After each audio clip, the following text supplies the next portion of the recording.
अस्सलाम वालेकुम नाजरीन, मैं Asad Abbas Bhatt advocate high court आपकी खिदमत में हाजिर हूँ एक नए कानूनी सवाल के साथ। नाज़रीन, जैसे कि हमारा नया सिलसिला हमने शुरू किया है कि लोगों की जो क्वेरीज़ हैं जो हमारी ऑडियंस के अंदर से आती हैं कि जनाब उनकी जो रियल प्रॉब्लम है उसके बारे में बात की जाए, क्योंकि बहुत ज़्यादा एकेडमिक डिस्कशन से जो है वो ऑडियंस के मसाइल हल नहीं होते। अब अगरचे वो भी बड़ी इंपॉर्टेंट है कि उसके अंदर आपका जो है वो नॉलेज इन्हेंस होता है, आपकी लीगल अंडरस्टैंडिंग जो है वो बढ़ती है, और जो हमारे लॉ के स्टूडेंट हैं या हमारे जो दोस्त प्रैक्टिस में हैं उनको इस डिस्कशन से फ़ायदा होता है। लेकिन हमने ये क्वेश्चन आंसर का सिलसिला भी शुरू कर रखा है, और अगर आपका भी कोई लीगल क्वेश्चन है जो आप समझते हैं तो आप हमारे कमेंट्स बॉक्स में लिखें, हमारी लीगल टीम उसको सिलेक्ट करके उसके बारे में बात करेगी। हमारे दिए गए नंबर पर भी आप रब्ता करके वहाँ पर भी अपना कानूनी सवाल छोड़ सकते हैं, और आपको उसका जवाब जो है वो वीलॉग या जो है वो राब्ते के ज़रिए दिया जा सकता है। तो नाज़रीन, ऐसा एक सवाल आया तो देखते हैं। ये हमारे यूएस के अंदर हमारे एक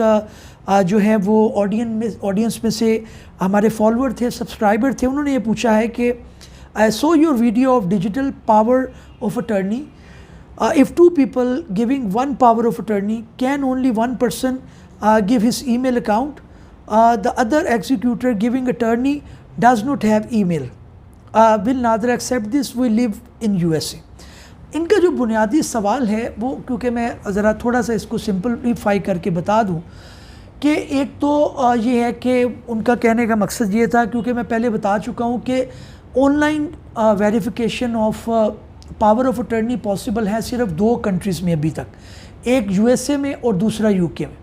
उसके अंदर इन पर्सन जाने की भी ऑप्शन मौजूद है, लेकिन ऑनलाइन भी ऑप्शन मौजूद है। बाकी जो जगह पे है वहाँ पे अभी ये फैसिलिटीज़ अवेलेबल नहीं हैं। तो ये क्योंकि यूएसए में रहते थे और ये ऑनलाइन जो है अपनी पावर ऑफ अटर्नी बना के उसको टेस्ट करवाना चाह रहे थे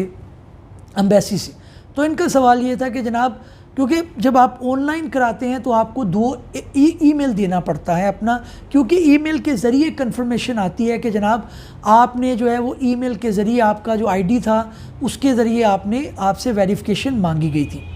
तो ये पूछ रहे हैं कि पावर ऑफ अटर्नी 2 शख्स दे रहे हैं, उन दोनों के नाम पे प्रॉपर्टी होगी या जिस भी मुतल्लिक वो देना चाह रहे हैं, तो दोनों का ईमेल नहीं है, इनमें से एक का नहीं है, तो क्या एक अपना ईमेल दे के मामला चला सकता है? तो इसका जवाब है नहीं। उसकी वजह यह है कि वेरिफिकेशन थ्रू फ़ोन और ईमेल उन्होंने इंडिपेंडेंटली लेनी है। मिसाल के तौर पे एक शख्स जो है वो प्रॉपर्टी जो है वो 10 कनाल का मालिक है, दूसरा भी 10 कनाल का मालिक है, वो कलेक्टिवली जो है वो 20 कनाल के मालिक हैं, तो उनको अपनी अपनी प्रॉपर्टी की हद तक जो है वो उसकी कंसेंट थ्रू ईमेल जो है देनी पड़ती है, और हर जो प्रिंसिपल है या पावर देने वाला है उसका ईमेल आईडी होना, उसका अलग टेलीफोन होना ज़रूरी है, मैंडेटरी है। उसके अलावा एम्बेसी आगे नहीं चलेगी और वो आपको रिजेक्ट कर दी। दूसरी उन्होंने जो इसके अंदर ही बात पूछी कि जी विल नादरा एक्सेप्ट दिस। देखिए, नादरा के अंदर अगर आप जा रहे हैं सक्सेशन के लिए, तो वो पहली बात यह है कि आप एम्बेसी ही उसको टेस्ट नहीं करेगी, तो नादरा के अंदर अप्लाई करने का तो ज़ाहिर है फिर उस तरह से जवाज़ पैदा नहीं होता, आपका पहला स्टेप ही कंप्लीट नहीं हुआ, क्योंकि इससे बाद आपने एम्बेसी के बाद आपने फ़ॉरेन ऑफिस से टेस्ट करवाना होता है, वो भी नहीं होगा, तो नादरा जो है वो उसका सवाल ही नहीं पैदा होता, क्योंकि आपकी पहली जो रिक्वायरमेंट है वो पूरी नहीं हुई।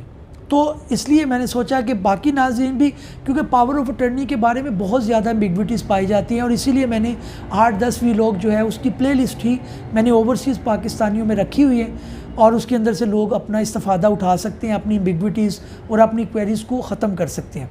तो नाज़रीन, ये एक सवाल था। आपका भी अगर सवाल हो तो हमारे कमेंट बॉक्स में पूछिएगा, या हमारे दिए गए नंबर पर अपना वॉइस मैसेज छोड़िएगा, उसका आंसर आपको दिया जाएगा। उम्मीद है कि ये भी लोग आपके लिए मुफीद साबित हुआ होगा, आपने यहाँ से कुछ लर्न किया होगा, और आपका मसला जो है वो हल हो गया होगा। नाज़रीन, किसी नए वीलॉग में किसी नए कानूनी या आइनी मौजू के साथ आपकी खिदमत में फिर हाजिर होंगे। तब तक के लिए इजाज़त दीजिए। अल्लाह हाफ़िज़।